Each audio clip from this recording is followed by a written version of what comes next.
Hello and welcome to another video of the Simplified opening series.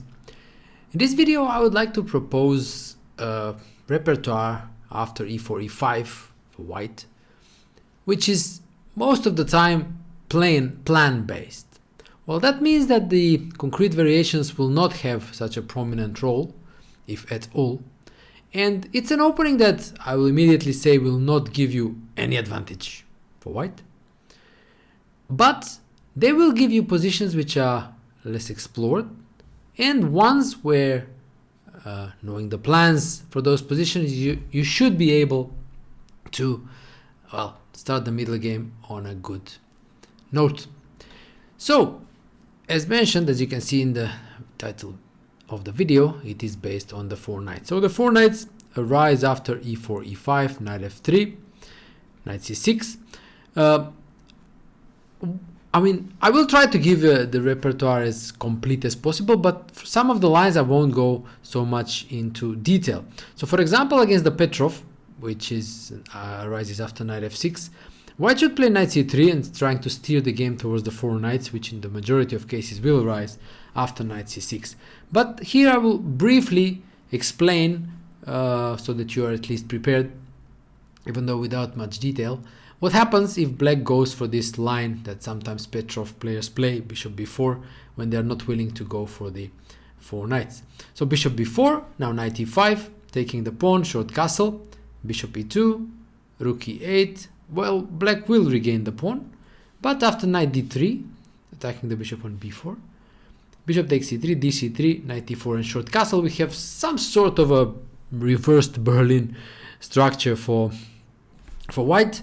So you have these double pawns on the c file, but also the pair of bishops. And in fact, what's good here for white is that his plan is really straightforward and simple, even though it will require some patience. So basically what white will do is first he will go some f3 to get rid of the knight on e4, and then depending whether black plays d6 or d5, will play accordingly. So after d5, f3, knight d6, rook e1. The idea is to go bishop f1, knight f2, target that pawn on d5, and ultimately maybe to go c4, exchange that pawn and open the game for the bishops. The plan after d6, after f3, knight f6, queen d2 is different, and it consists of something like b3, bishop b2, c4, and then landing a knight on d5. And this again is pretty straightforward and easy to understand. Of course, it will take some care with the implementation. So this is just a very short, very let's say first aid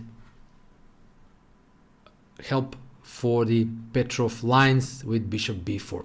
But in most of the cases, even a Petrov player after knight f6, knight c3 would play knight c6, and after knight c3, knight f6, bishop b5, we arrive at the starting position of the 4 knights. Now, in this position, black obviously has a wide choice, and I will address most, 5 of black's most popular choices in this position. I will start with the least popular one, and that's the move d6.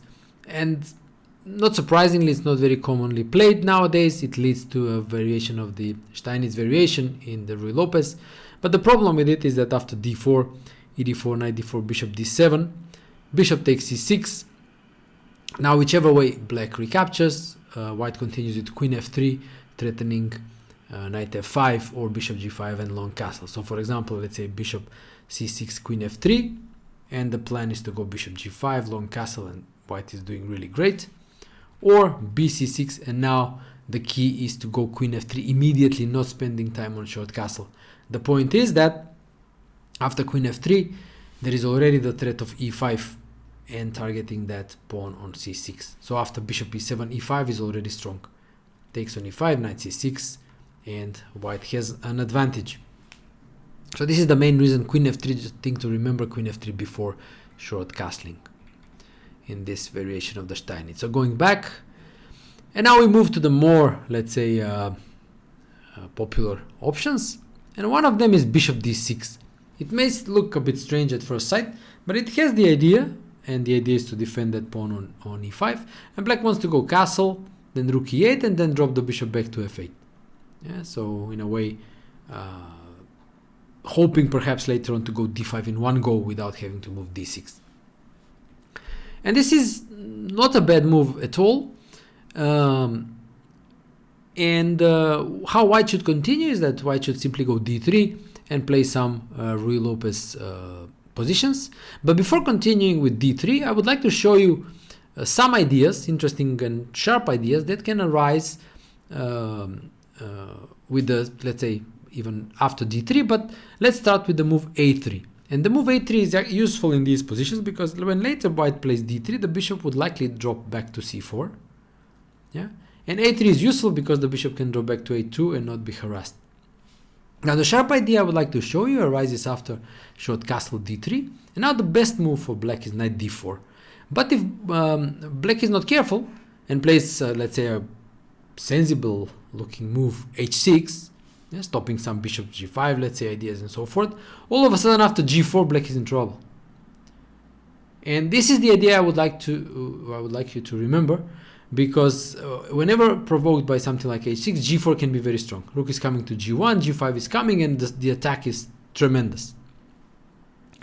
So that's one of the things to remember. So let's go back, start with the move d3, yeah, a6, let's say, bishop goes back to a4, b5. Now we're going to some sort of a let's say Ruy Lopez territory, bishop b3, yeah, and short castle. Okay, and now again we play the important move a3. So this idea with a3 is standard in these positions. It is possible to go, let's say, a4, b4, knight d5, but I think it's a bit more let's say flexible to stay with a3. a4 can be played at a later stage, and for the time being just the bishop makes sure that can drop back to a2. And now again black should be a bit careful, okay, because it's not so simple to kind of well, avoid all the trouble. So for example, a move like knight d4 initiates some exchanges, but this leaves white with a much easier position to play after knight takes d4, e4, knight d2, attacking the pawn on d4, and after c5 short castle. And you understand why it's so easy. The bishop is great on b3, and white has this mobile pawn structure, f4, e5, or f5, and then knight can come to g3 and so forth. Easy play on the king side. But there is also another, let's say a positional trick in the position, and let's say black goes rook e8, and now all of a sudden knight d5 becomes very, very strong. The threat is bishop g5 to pin the knight on f6, and h6, stopping it, runs into what you should know by now, g4. And funnily enough, it's move 10, and the engine says white is winning, so plus minus. Yeah, the g4, and not surprisingly, I mean, rook g1, g5, and how is black going to defend against the direct attack?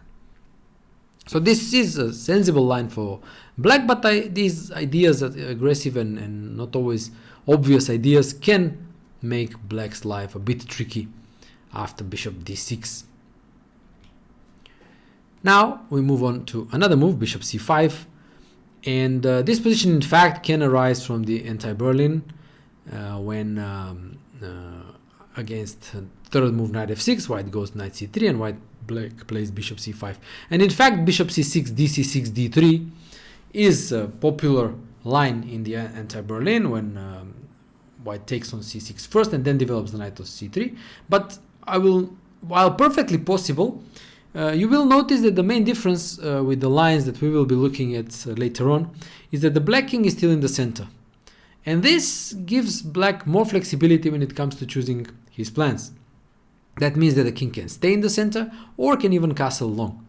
And this makes the position a bit more difficult to navigate for white. In the lines that we will look at, the king has already castled short, and this makes white's plans much more concrete and direct. So with this in mind, let's just castle, yeah?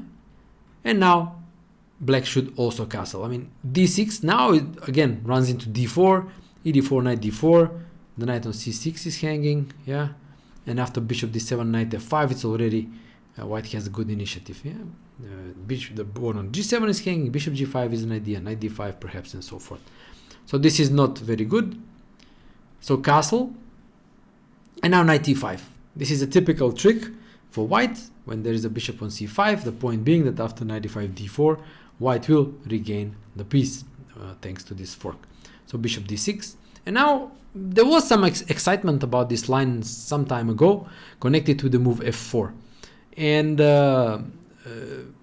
white doesn't really sacrifice a piece, but black isn't even interested in keeping the piece because black will just move the knight, let's say knight g4, and after e5 play something like bishop b4. Black will give the piece back, and well, the ensuing positions are not that promising for white, at least in my opinion. That's why I think it's simpler for white to take simply the knight on e5, d takes e5, bishop takes e5, and now drop the bishop back to d3, securely defending the pawn on e4 and intending simple play like f4, maybe bishop g5 first, or e5, and so forth. And the position is a bit tricky for black. Obviously, there are ways for black to stay equal, but equal doesn't mean a draw after all, yeah? And you will see the equal positions that we will look at are actually quite sharp. But first, a couple of tricks for white side. Now, h6 is a move that makes sense as it stops bishop g5, but in fact is a bad move because white has the very fine idea knight b5. So the knight is removed from c3, so black cannot capture it with the bishop on e5, and from b5 it controls the d6 square and the d4 square, threatening f4 and basically trapping the bishop on e5. So black should play c6, now f4, bishop b8, only move, and now knight drops back to c3, and white already has a fantastic position with excellent attacking prospects. e5, f5, maybe queen f3, queen g3, bishop can develop to d2 or e3, and basically play for an attack. So this is again a positional trap, let's say. d6 is another possible move, bishop g5 is natural, and now again black should find the good move queen e8, which again is not that obvious, because natural moves like h6, bishop h4, rook e8 run into f4, and now bishop d4, king h1, c6, knight e2, and white is, I think the engine was already saying white is winning. So plus minus, yeah, just white is winning. And the point is that the attack is too strong. Yeah, there are threats like e5, there are threats like knight g3, knight h5, and so forth. And to illustrate, let's see, bishop takes b2, rook b1, bishop a3, and now e5. And that's it. D takes e5, f takes e5. The knight is pinned, yeah, on f6, and rook e5 runs into bishop h7, and the queen is lost. So again, some tricks in the position always there, and making black's life a bit tricky. Queen e8 is the best move, okay, getting away from the pin. Now queen e2, lending support to the pawn on e4. Black should take on c3, bc3, go knight d7, but after f4 we have this pretty sharp position. White has the pair of bishops, and again, some sides of an attack on the king side, good center. Black is solid without weaknesses, and quite a sharp position, and interesting middle game ahead. So instead of h6 or d6, the engine suggests rook e8, and now again we enter some sharp territory. Bishop g5, the standard move, pinning the knight. c6, stopping knight d5. Yeah. King h1, getting away from the g1 a7 diagonal, preparing f4. So bishop takes c3, bc3, and h6. Bishop h4, and now black must enter the ensuing lines because white has the bishop pair and wants to go f4 e5 to win the game. So black should take the pawn, g5, bishop g3, knight e4. And for this pawn sacrifice, white obtains these long-term prospects of black against black's king. Bishop takes e4. Now queen h5 is also possible, but I think less exact. Rook takes e4, and now f4. So what we have here is that white is a pawn down, also has these doubled pawns and isolated pawns on the queen side, but black's king is weak, and the presence of the opposite colored bishops on the board means that if white gets to have his attack going, he will have an extra piece in the attack because he will be attacking along the dark squares when supported by his dark squared bishop, and black cannot defend along the dark squares because he has a light squared bishop. So this makes the attacking prospects quite, let's say, promising. Objectively though, black is fine, yeah, but he should exert some care. So to continue the sample line, let's say d5, queen h5, attacking the pawn on h6, queen f8. And now the idea for black is that if f takes g5, white goes to regain the pawn. After bishop g4, the queens will be exchanged. So let's say queen h4, take on g5, queen g5, queen g7. The queens are exchanged and the endgame is equal. So in order to avoid this, it's better to keep the tension, rook a e1. Yeah? And then trying to exchange the rook, so then the bishop g4 idea will not be possible after fg5. And again, it's a nice compensation. It's quite likely that white will regain the pawn and will remain with a safer king on the board. Sharp, objectively, let's say equal or unclear, but quite playable for white. So these are the ideas after bishop c5. And now we move to the last two critical, I would say in the theoretically most demanding moves that black can use. The first one is the move knight d4. The so-called Rubinstein variation. It's a direct way to get rid of this, let's say, positional threat of taking the knight on c6. So knight d4. And now many games have been drawn with the, let's say, chopping off of wood variation. Knight takes d4, e4, e5, dc3, ef6, queen f6, dc3, queen e5 check, queen e2, bishop e2. And you'll get countless draws in this variation, and this is not what I'm going to recommend, obviously. So after knight d4, knight d5 is another critical variation with a lot of theory, but as I said, this is not a repertoire based on a lot of theory, not on a repertoire based on forcing variations. So the move is short castle, simply completing development.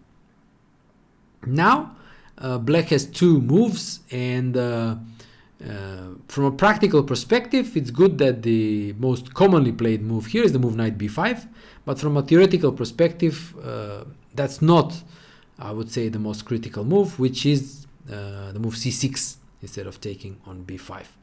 We will take a look at both. Yeah. So after knight b5, c6, getting rid of the knight drops back to c3, d6, d4, natural play, attacking the pawn on e5, queen c7. We arrive at this standard position, and I would show you two plans here. The position is extremely simple to play for white, following these two plans. And okay, after showing you these plans, you can simply choose which one you prefer. I think the simpler one starts with the move bishop g5. Yeah? Attacking the, let's say, knight on f6, bishop e7, a4, stopping possible b5. Short castle, let's say h3, stopping possible bishop g4, rook e8. And now after all these a4, h3 preparatory moves have been played, the plan is the following. First, white chops off the knight on f6, bishop f6, and closes the game with d5. You can't go wrong here. I mean, this is like pedestrian. Yeah. So take the knight, close the game after d5, and play a close position with knights against bishops. Objectively, black is fine, of course, but practically it's obviously easier to play with white. And just to show you like a few more moves, bishop d7, queen d3, rook ac8, rook fd1. The idea is to put pressure on the pawn on d6. And this was played just relatively recently in the game at the Olympiad, Vachier Graf against Bogner, which white won. For example, here Bogner should have closed the position even further with c5. Yeah. After which queen e2 avoids attack with c4, and after c4, rook db1 is a very nice move, freeing the d1 square for the knight for the maneuver knight d1, knight e3, and possibly then even opening the game on the queen side with b3 and so forth. So again, close position, knights against bishops, complex play, but again easier for white. In the game, instead of c5, Bogner went bishop e7 and allowed d takes c6. The point is that bc6 knight e5 is the trick, d5, queen d7 wins a pawn, and if bishop h3, knight c6, queen h3, again leaves white with an extra pawn. So Bogner was forced to take with the bishop, but now we have this very pleasant position with a big hole on d5. Bashir played knight d2 with ideas like knight f1, knight e3, and landing an eternal knight on d5. So you see, very simple, very straightforward play. Take on f6, d5, that's it. Now if you want more complexity, I can show you another plan, and this one was played by both Carlsen and Giri, and it's basically let's say a piece arrangement, yeah, where the pieces should go. So white starts with something like h3, bishop e7, a4, the preparatory moves we saw in the other plan as well, covering the g4 square and stopping b5. Yeah. And the plan, white's plan, is the following: the queen goes to d3, white plays b3, the bishop is developed to b2 or a3, and the rooks are coming to the center to d1 and e1. And that's the setup white is aiming for. So in the game, Carlsen Aditya, black played a5, Carlsen played b3, short castle, bishop a3. The bishop is targeting the d6 pawn, sometimes even the bishop on e7. So rook e8, queen d3, b6. The threat is bishop a6 to win the exchange, so Carlsen is careful. Rook f e1, bishop a6, queen e3, rook a d8, rook a d1. Oh, mission accomplished. All the pieces are in place, and the middle game starts. And then you can have different plans involve d5, d takes e5, moving the knight from c3 maybe to allow for c4, and so forth. Sometimes the idea is to get the knight maybe to g3 and get to f5. So maneuvering game ahead. I will also show you Giri's game, h6. Yeah, and now there were two games between Giri and Ohanyan, played online last year. In both games, one game Giri went rook e1, in another one went queen d3, but the setup was the same. So just to show you, let's start with queen d3, castles, rook e1, bishop e6, b3, a5, bishop b2. Okay, this time developing on b2 instead of a3, rook f d8, and now Giri played the move knight e2, which is a standard maneuver in these positions, intending knight g3. Yeah, and then the knight can possibly come to f5. Another interesting idea is knight d1 that you should also bear in mind before putting the rook on d1. Yeah, so from d1 the knight obviously goes to e3, and it's more active than on g3 because it still targets the f5 square but also the d5 square. So maybe d5 is possible, c4 is possible, and so forth. So these are the ideas after let's say the other plan with queen d3. So that's why I think this move knight b5 on move 5, so here, I think the move that you would get more often than the alternative c6, but the good point about it is that it gives white really easy play thanks to these two plans that white can employ. But let's check the more critical move c6, and this is, I think, really the best way for black to play the Rubinstein variation by playing this move c6. So now the problem is where the bishop should go. The more active squares, let's say c4 and a4, are not that safe for the bishop because the bishop is quite exposed. So bishop c4, let's say d6, threatening bishop g4, h3, and now b5, bishop b3, a5. And the bishop is problematic on b3. So some a3 can be met by knight b3, c b3, worsening somewhat white structure, so not quite well, ideal. Similar is bishop a4 when there are ideas like b5, a5, and so forth. And that leaves us with the move bishop d3. In fact, it's not that as bad as it looks because the bishop lends support to the e4 square, e4 pawn, and now the threat is to take on d4, and after ed4 to move the knight to e2, attacking the pawn on d4, and the knight on f6 is no longer attacking the pawn on e4 because the bishop is defending it. So that's why black should take on f3, queen f3, go d6, yeah, and now the bishop comes to c4, going back to the more active diagonal. The difference is that without a knight on d3, it can drop back to b3, and when something like a5 a4 is threatened, simply a3 and the bishop, or a4 and the bishop will be safe. So bishop e7, d3, let's say castles. In case of something like, let's say b5, bishop b3, a5, as I explained, a4 can be played, and after b4, knight d1. Again, this maneuver that I mentioned earlier, knight is coming to e3, then maybe to f5, maybe to c4. There's some standard, let's say, Ruy Lopez position with it equal, obviously, but white always has something to play with. So let's say castles, now a4, stopping b5 if possible, yeah? Let's say bishop e6 and h3. Black is obviously equal. I mean, black objectively doesn't have problems, but that doesn't mean that white doesn't have ideas to play with, and this is the more important thing. So one of the ideas is the, let's say, the positional trap of bishop c4, dc4, and this is pleasant for white because he has the semi-open d file, when he can simply play against this pawn on d6 with b3, bishop a3, putting rook on d file, maybe doubling on the d file, maybe tripling on the d file, rook d3, rook d2, and queen d1, and simply just putting pressure on black's position in a risk-free manner.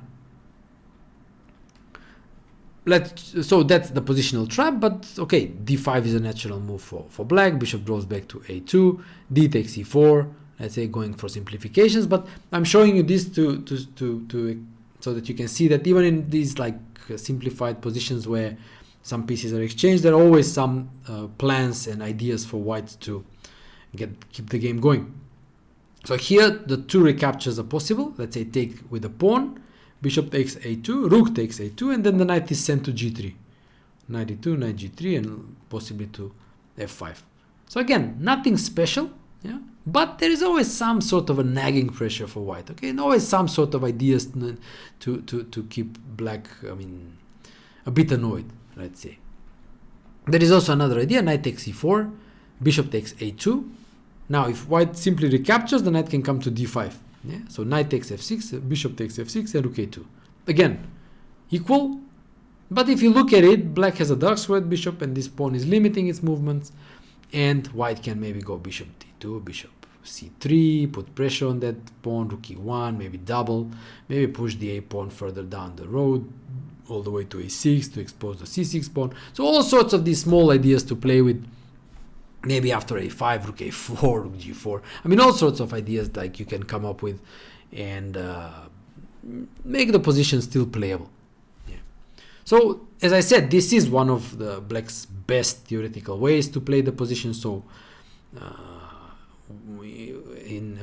if we take into consideration the state of modern theory, we can probably just conclude that it's a success for white if he has at least some ideas to keep the game going. So that was the move knight d4. Yeah? Like I said, castles, and then with these two moves, knight b5 and c6, c6 being the more critical one. Okay, now we turn our attention to the most to the symmetrical move, bishop b4. This is the let's say the proper four knights, castles, castles, and now comes the big plan-based move for white in this position, and that is the move bishop takes c6. Normally, the main move is d3, but bishop c6 immediately steers the game towards types of positions, like I said, that are plan-based, nothing really concrete, and it's more about understanding what can be done and what is most appropriate in the given situation. After bishop c6, black can take on c6 with both pawns, so we explore both. B takes c6, and let's say is the more how to say, central oriented approach, but as we will see, this structure c7, c6, d7 is a bit awkward, and we will see, and the bishop is also not so easy to get into the game. So white picks up the pawn, knight takes e5, and now there are again a few moves for black, but black should be exact again, so it's not like any move is good. So for example, take immediately recapturing regaining the pawn, bishop c3, dc3, knight e4 is not so great because queen d4 attacks the knight on e4, knight d6, otherwise knight f6, bishop g5 is unpleasant, and now rook e1. And if you see what I was saying, these compact pieces that black has in the center are like very awkward. It's not so easy to get some space in the center. The bishop on c8 is not really easy to develop, so it's unpleasant. Yeah, so this is, for example, one way how it can become a bit unpleasant for white. This has been played by Smyslov with black, and he was lucky to avoid some problems because he could have encountered some problems. Another move is rook e8, yeah, which is not a bad one. And now d4 is an interesting move that you can explore. I will just show you the main line. Let's say d4, bishop c3, bc, knight e4, queen f3, attacking f7, and the knight on e4, so knight d6, otherwise knight f6, bishop g5, and now bishop a3, again targeting the pawn, the knight on d6 and the pawn on f7. f6 should be played, bishop takes d6, cd, and knight g4. So we have this pretty uncommon position and structure for black in the center. The bishop is not particularly happy with these pawns on d7 and c6. It can go to a6, but the knight can drop back to e3, control the c4 square. So the bishop will be probably looking down an empty diagonal after rook fe1. From e3, the knight can come to f5. White can start creating some problems on the king side. So again, uncharacteristic structure, yeah, something still, let's say, uncharacteristic, uncommon problems that black needs to solve here. But there is another line I would like to show you. Knight d3, take on c3, dc, knight e4, rook e1. Yeah, now the threat is to go again f3, and when if the knight goes back to f6, bishop g5. And the reason I'm showing you this is to show you that even in case of massive simplifications, the position is still not a dead draw. So let's say bishop a6, f3, take on d3, cd, straightening up the structure, knight c5, take on e8, queen e8, d4, knight e6, and now an important move a4. So you would say, okay, should be a draw, yeah? Yeah, probably should be a draw, right? But it's not that simple, because there is this one long-term idea for white, which can easily be overlooked. So a4 is an important move because white will likely maybe get that pawn to a6 and fix this pawn on a dark square. After all, there he has a dark square bishop, yeah? And the point is that in case of, the engine often suggests here the move a5 for black, but this long-term can be very tricky for black to handle, because after a5, white has this positional idea of b4, creating a passed pawn. Yeah, either by taking or black takes, and suddenly white has a passed pawn. So long term in an endgame, black should really be careful about this idea of white's advance of the a pawn, or in case of playing a5, of white actually going b4 and creating a passed pawn. If the pawn goes to a6, for example, then mass advance like let's say b4, c4, b5 can also happen, and again a passed pawn can be created. So it's not that simple still for black. There is still play in the position.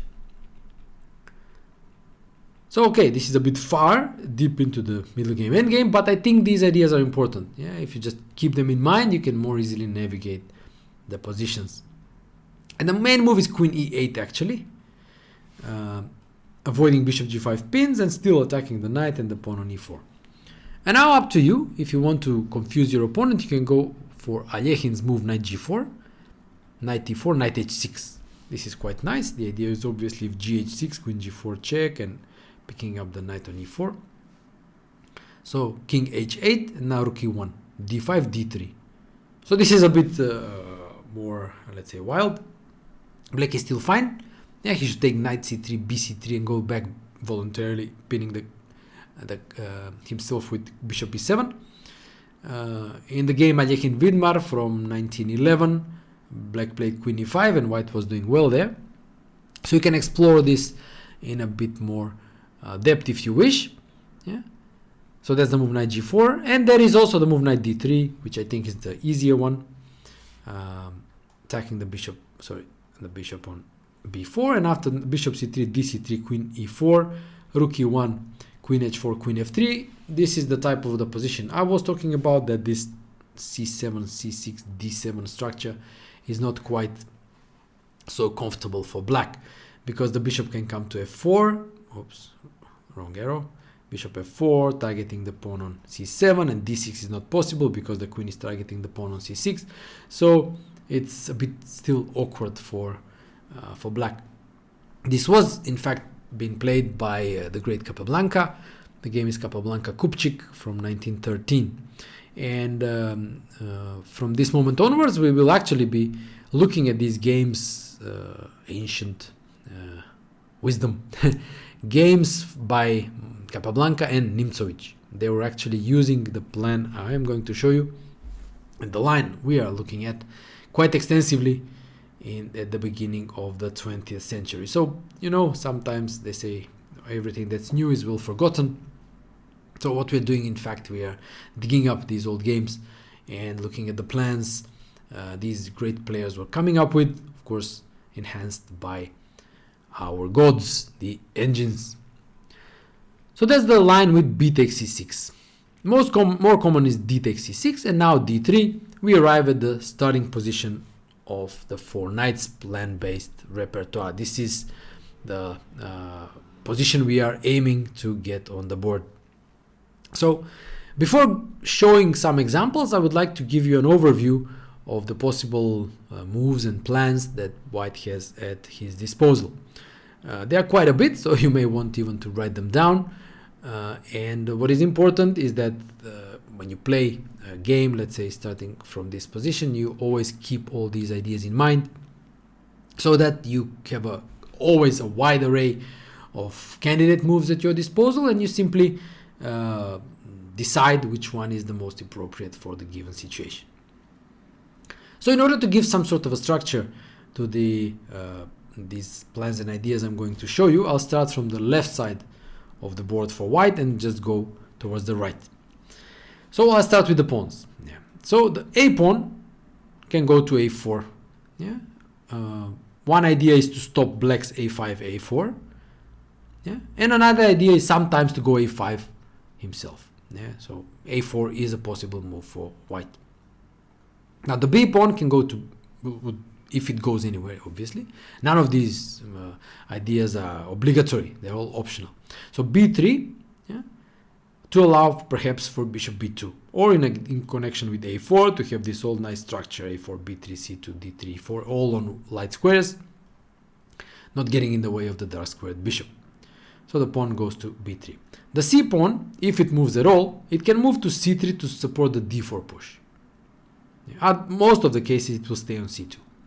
The d pawn can go to d4 when the plan is to exchange Black's e5 pawn and then obtain this 4 against 3 on the king side. Yeah, e4, f2, g2, h2 against e7, f7, g7, h7. So that's the d pawn. The e pawn is the only pawn that doesn't go anywhere, for the time being at least. And then we come to the f pawn and the push f4, and this is in fact the plan I will be recommending you concentrate on. So what I'm going to show you further is mostly connected with the pawn push f4 and play on the king side with this long-term idea of creating a king side attack. So the pawn push f4 is the one that I'm basically recommending in these structures as the plan that is I think the easiest for White to grasp, to implement, and also I think the easiest one when it comes from a practical perspective of, well, you have this long-term prospect playing on the king side, and I think also makes it a bit more difficult for Black to deal with, because Black will feel that White is trying to ultimately mate him. The idea of the move f4 is either to open the f file by exchanging the f pawn for Black's e pawn, and then the rook will have this semi-open file, or if not, then f5 can be played, and then g4, g5, and the pawn storm on the king side will ensue. So that's the f pawn. The g pawn will, in most of the cases, stay on g2, but sometimes especially after h3, can go g4, yeah, to exert more control over the f5 square. When I will be talking about the light pieces, you will see that the f5 square is a very important one for White, as White looks to land a knight on f5. Of course, g4 can also be connected with a pawn storm with g5 and so forth. A g4 pawn push can also be helped not only by h3 but sometimes with king h1 and rook g1. We will see this idea a bit later on. So that's the g pawn, and the h pawn often goes to h3 to cover the g4 square, to support g4, but also to support this idea of knight h2 and then perhaps f4. So these are the ideas with the pawns. Now let's move on to the pieces. Again, left to right, but first light pieces. The knight on c3 has the most straightforward idea, most straightforward path in these positions, and that is to go to e2 and then to g3.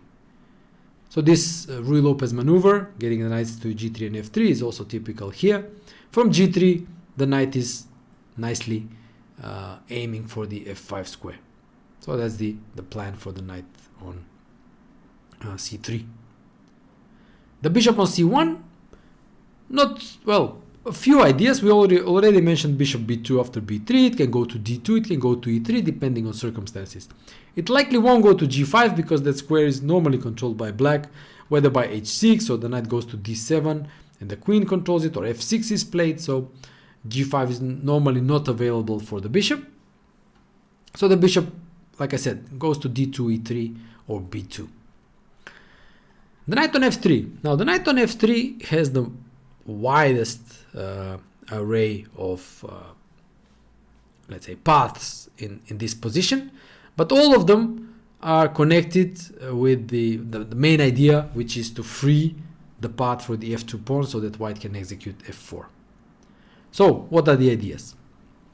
Again, knight d2 is possible, so the knight can go to c4, still targeting that pawn on e5, but sometimes maybe dropping back to e3 and then going to f5. So that's one possible maneuver. Yeah. Going back to e1 is probably the least probable one because it just gets in the way there. So that likely won't happen. We already mentioned h3 and knight h2 to allow for f4. Maybe knight g4 can later become an idea if knight g4, hg4 to open the h file. Knight h4, knight f5 is another idea for the knight, targeting the f5 square. Obviously, white should be aware of some tricks if the queen is on d8, so that the knight on h4 is not protected. And I would like to show you one more idea, which is not very obvious in this position for that knight on f3. And that idea is king h1, knight g1. Yeah? Still freeing the path for the f pawn, but the knight can support actually the f4 push by going knight g from g1 to e2 and supporting the f4 advance. I will show you an example of this idea later on. So that's what happens with the knight. So we covered the light pieces, and the heavy pieces, okay, they are for the time being not very active. The queen can move to e2, something like, let's say, a bit improving the position. The rooks are actually waiting for the f file to be opened, when they can be doubled on the f file. And one more idea that I mentioned, king h1, rook g1 is another idea supporting the g4 push. And that also includes the idea that what white can do with the king. Phew! So, I hope you enjoyed this exploration and explanation of white's possible plans and ideas in this position. So now that we looked at, like we explained these, let's take a look at some concrete examples coming from the games of our great predecessors like Nimzowitsch and Capablanca. So let's start with the move like, let's say, bishop g4, okay, h3, and now let's see what happens if black decides just to chop off both knights. Yeah? Bishop takes f3, queen takes f3, bishop takes c3, bc3. So you would say, okay, black is kind of got rid of the knights, but the good part for white is that the plan still remains the same. Get the queen away from f3 and push f4. So Nimzowitsch did that by, after queen d6, queen e2, rook f e8 and f4. Yeah. And again, these are like this is the straightforward plan, easy plan with obviously again good prospects. So for example, now taking a pawn after, let's say, the queen c5 check, queen f2, queen takes c3, it attacks the rook on a1, so rook b1 attacking the pawn on b7, b6 and bishop b2. and white will regain the pawn with fantastic position, yeah, opening the f file or just obtaining fantastic center after bishop takes e5. It's worth noting that e takes f4, bishop takes f4, queen c5, queen f2, queen f2, rook f2 is another good aspect of white's plan, is that this exchange of pawns gives him the easier endgame. The bishop is quite active, targeting that pawn on c7, and the long-term plan is now still the advance on the king side, g4, h4, g5, just pushing up the board, obtaining some space, rook a, f1, and when black's pieces are made passive, then white can consider also advancing in the center with c4, d4, and so forth. So this was the game. In the game, actually, black played c5, Nimzowitsch-Vajda, 1926. So that's one idea. So bishop g4, h3, and now what about bishop h5? And here comes the moment where this pin may look awkward. Let's say knight e2, bishop f3 is not that great, but the idea that I mentioned, king h1, it comes in very handy because it's a preparation for the move g4. Obviously, white goes g4. If black is forced to go bishop g6, it will be great for white. Simple knight e2, knight g3, knight f5, and then advancing with the pawns. Black gets this very passive bishop on g6. It's great for white. But after g4, white should really be careful about knight g4, h4, bishop g4, that piece sacrificed. So the move king h1 ensures that the sacrifice doesn't work for two reasons. One is that white can prepare the push with rook g1 first and then g4. But even without preparation, let's say queen d6, g4 directly, knight g4, h4, bishop g4, rook g1 is the key move, attacking the bishop, and also after rook g3, lending support to the knight on f3. And black doesn't have compensation here. So this was played in the game Nimzowitsch-Marshall, 1912. So white was already quite a solid advantage, as black doesn't really have compensation for the piece. So this is the move bishop g4. Yeah. The move knight d7 is typical for these structures for black, because black's plan here is to the knight on f6 doesn't really have prospects. So what black normally does is going rook e8, knight f8, and the knight comes to e6, targeting d4 or f4, or it goes to g6, targeting f4. So this is the knight maneuver that you can expect by black. The good point from white's perspective is that he's quite flexible. He can play many different moves here, starting with h3, can go knight d2, the idea that I mentioned, with the idea of knight c4 and f4, can go queen e2, some neutral kind of move. But I think just playing the most direct way with knight e2, rook e8, knight g3 is the straightforward and simple one. Knight f8, black continues with the plan. Yeah, and now I will show you the idea that I mentioned when I was describing the plans, starting with king h1. Like I said, it's not the only one. White can go h3, knight h2, and then f4 and so forth. But I would like to show this idea of king h1. And what follows is let's say the engine generated line, but I think it nicely shows that even with, let's say, 38,000 level of black's play, black still cannot stop f4, and white achieves it and achieves good play. Yeah, achieves very good and easy play. And in spite of the engine saying that that's 0-0-0, you will see that white's play is actually the simpler one. So the idea of king h1 is, like I said, knight g1, knight e2, and f4. So let's say b6, rook, knight g1, knight e6, knight g1 to e2, fighting for that f4 square, bishop d6. Black is trying to stop this as hard as possible, but he won't really be able to do so. So bishop e3, developing, c5, normal move for black, strengthening the grip over the d4 square, queen d2, getting ready to blast the center open with f4, queen f6, trying to stop it. And that queen on f6 targets the pawn on b2 after e takes f4. So final precaution, b3, and f4 is inevitable. Let's say a5, f4. And white achieves the f4 push, and, well, like I said, easy play coming up. Rooks can be doubled on the f file. After ef4, knight f4, there is also the idea of knight d5 perhaps. Yeah, and the rook should be removed from a1 if white plans rook f2, so as in order not to blunder it. And again, equal position 0-0-0, but nice play for white. Yeah, knight can come to f5, maybe to h5. All sorts of ideas where black should really be careful about. So that's the move we were looking at, knight d7. Like I said, none of this is forcing, and the lines I'm showing are merely for illustrative purposes. Yeah? So I'm showing you just how these ideas that I explained can work in practice. The move queen e7 was played in a, let's say, a historical game between a man and a computer, played in 1993, where Bent Larsen played the computer Deep Thought. In that game, Larsen went knight e2, bishop g4, knight g3, and the computer played knight h5. This is an idea to counter white's play on the king side by first pinning the knight on f3 and now trying to perhaps either knight exchange that knight on g3 or jump to f4. Larsen played h3, getting rid of the bishop, knight takes g3, f takes g3, bishop c5, king h2, bishop c8, and g4. And we see a transformation here.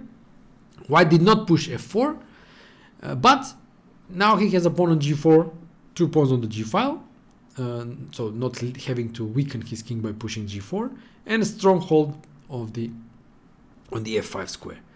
And then queen e2, bishop e3, the bishops can be exchanged. When the bishop is exchanged, the knight can find its way via h4, let's say queen e1, defending the knight, knight h4, knight f5, and white has these long-term prospects on the king side again. So again, exchange of pieces doesn't really mean that white is out of ideas, because the plan remains the same even in simplified positions and even in an endgame. Play on the king side. So one more idea for black. Let's say again bishop c3, bc3, bishop g4, h3. We already saw this in the game Nimzovich-Vaida that we looked at bishop f3, queen f3, and we saw that the plane with f4 remains the same. And the move rook e8, the final one that we will look at, defending the pawn on e5. And now again I will show you a few ideas. So the more, let's say, direct is the move knight e2, knight d7, knight g3, knight f8, king h1. We already saw this idea, yeah, and it's another let's say modification of the idea.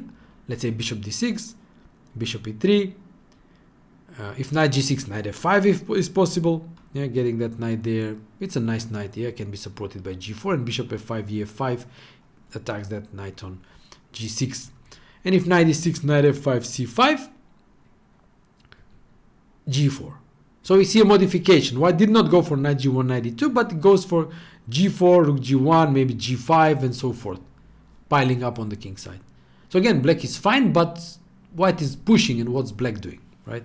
So this is the type of the position that white is aiming for in this whole repertoire based on this bishop c6 line. Instead of knight d2, Capablanca played on more than one occasion the move h3, yeah? And I will show you a couple of his games. In one of them, his opponent eliminated the knight, bishop c3, bc, queen d6, and now Capablanca just started playing on the king side, knight h4.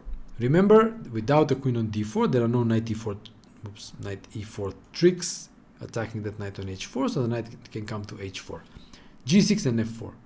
So you see, really straightforward, very easy play by Capablanca, obtaining a very good position immediately. Knight h5, take on e5, queen a5, queen f3, already targeting the pawn on f7, bishop e6, g4, yeah? Limiting the position, knight g7 and rook b1. And then Capablanca went c4, bishop b2, and we see the problems. Even though there are opposite colored bishops on the board, white will have all his pawns on light squares, limiting the opponent's light squared bishop, whereas his own bishop from b2 will do a tremendous job on the long diagonal. So again, you see how it's simple, straightforward moves. White obtains a very good attacking position. And the last game I would like to show you, after h6, knight e2, we already know the drill. Knight h5, this is an attempt for black to kind of stop knight g3, but we saw from the Larsen game that knight g3, fg3 is also possible. Yeah, then g4 and so forth. But Capablanca played g4, which is one of the ideas as we spoke of. And this is the moment where black, the last chance for black to obtain acceptable position. Here he should have played the counter-attacking move queen f6, attacking the knight on f3, and after knight g3 to go knight f4. But after king h2, this is quite an unclear position. White will go knight f5, rook g1, maybe go g5, and either play around this knight on f4, or at some point he will just eliminate it when the time is right. Objectively, this is unclear. Yeah, the knight is a bit of a nuisance on f4, but white can eliminate it whenever he feels is the appropriate moment. But black missed this, went back to f6, and now knight g3. And here we see a demonstration of this h3 g4 plan, how it nicely supports a white knight on f5. So knight h7, knight f5, bishop f5, gf5. Already it's clear that white achieved a massive success out of the opening. Move 13, and white has the clear-cut plan of play on the g file or pushing f4. So queen f6, knight h2, introducing these knight g4 ideas, queen h4, attacking the pawn on h3, king g2, rook a d8, and f4. So the pawn mass is moving forward. Capablanca followed up with queen g4, and then even pushed d4 and just won a piece after. I will just show you quickly. Bishop d6, queen g4.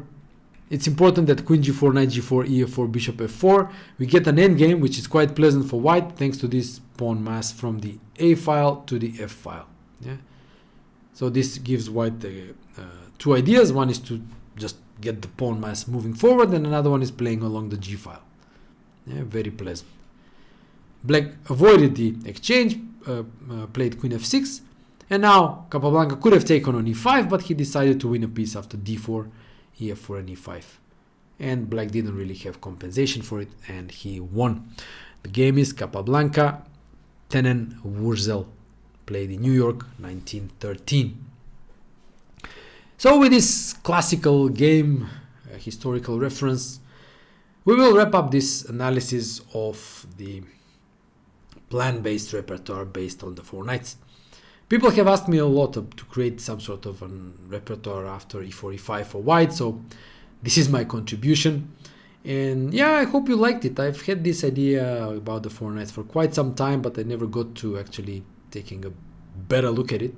So this was a good opportunity for me also to take a look at these ideas that I've had for quite some time. So I hope you like this, and before I wrap up, I would just like to remind you to smash that subscribe button, and also to go to Substack and support me if you will, because if you didn't look at the video important announcement, which you can find on my YouTube channel, I am creating this sort of a more direct communication between my paid subscribers on Substack and myself, where you can basically contact me via chat and demand or ask for some variation to be analyzed, a game of yours to be analyzed, anything really. And of course, I will do my best to do so and help you in your chess improvement. So that would be it for now. Well, almost a 1 hour video. I hope you loved it, didn't notice how 1 hour passed. Thanks guys, subscribe, comment, tell me what you think, and I will see you soon. Cheers.